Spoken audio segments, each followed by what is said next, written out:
శ్రీ మాత్రే నమః. Welcome to live అండి.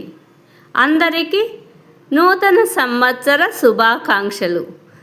ఈరోజు విజయలక్ష్మి టాక్స్ అక్షరాల ఆణిముత్యాల ఛానల్లో లైవ్ 9 గంటలకు. వెల్కమ్ టు లైవ్ అండి.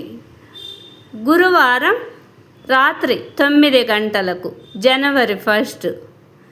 ఈ అక్షరాల ఆణిముత్యాల ఛానల్ను ఆదరిస్తున్న వారందరికీ నా కృతజ్ఞతలు. ఈ విజయలక్ష్మి ఛానల్లో లైవ్ రాత్రి 9 గంటలకు. సబ్స్క్రైబర్స్ అందరూ లైవ్కు రావాలని ఆశిస్తున్నాను. ఈరోజు ఆణిముత్యం. 1000 అశ్వమేధ యాగ ఫలములను త్రాసులో ఒకవైపున, సత్యఫలమును మరొక వైపున ఉంచి త్రూచగలిగితే ముళ్ళు సత్యము వైపుకు బరువుగా చూపుతుంది. సత్యము యొక్క గౌరవం అంత గొప్పది.